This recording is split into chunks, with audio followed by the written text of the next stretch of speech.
Je suis Emmanuel Fourny, je suis associé avec mon frère Charles Fourny au sein d'une exploitation que nous avons repris en 1995, située à Vertus, dans la Côte des Blancs. Et nous sommes actuellement en HVE depuis 3 ans. Cette exploitation est dans la famille depuis 3 générations et nous l'avons fait grandir durant ces 25 dernières années. On a, dès le début des années 2000, souhaité faire des vins particuliers. C'est pour ça qu'on a eu un écho plutôt à l'export qu'en France au départ. Donc aujourd'hui, on exporte 80% de nos volumes. Alors le premier pays, on va dire que ce sont les États-Unis. Après l'Angleterre, enfin la Grande-Bretagne exactement, Allemagne, et puis de plus en plus au grand export. Donc, le Japon, Corée, beaucoup d'Europe du Nord, de plus en plus,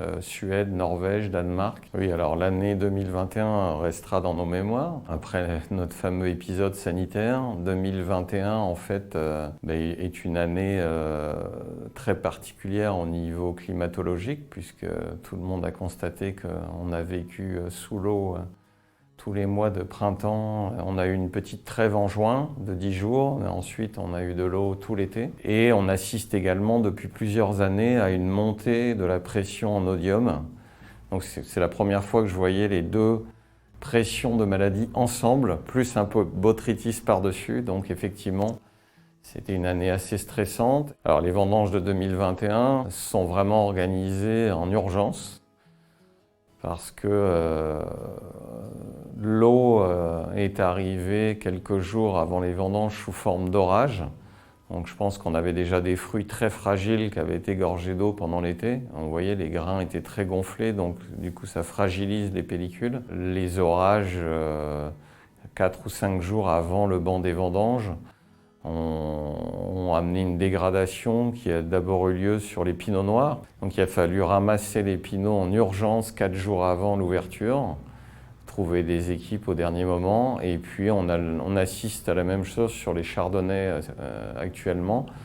Donc là, on organise les cueillettes le plus vite possible en fonction de l'état sanitaire, et on tourne en permanence dans le vignoble pour être sûr de ne pas avoir des vignes qui se dégradent trop vite, et donc on organise les cueillettes au jour le jour. On va dire que les quantités étant là, on va plutôt être satisfait si on se compare aux autres régions de la Champagne. On a une équipe de vendangeurs qui provient d'une association qu'on appelle la Prévention, qui est une association qui met tous les moyens en place pour remettre les gens sur les rails du travail.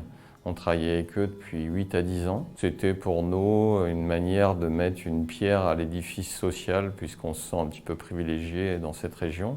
Au niveau de la qualité de la vendange, on a une année assez peu ensoleillée, mais ça peut avoir un aspect positif, c'est-à-dire que le fait d'avoir des journées moins ensoleillées, on conserve plus de fraîcheur et d'acidité dans les baies de raisin. Et ça peut être un facteur aussi de conservation. À l'heure actuelle, je ne peux pas vous affirmer qu'on fera un millésime ou que ce sera d'excellents vins pour des assemblages. Mais en tout cas, cet aspect fraîcheur, quand on déguste, est très intéressant. Bien qu'on ait eu des grosses difficultés cette année, peut-être que la récompense est au bout. Par contre, il faut être très exigeant sur le tri avec les équipes, puisque si on veut des beaux vins, il faut que vraiment les raisins soient bien triés. Donc, on est présent tous les jours avec l'équipe de permanent pour insister sur ce point.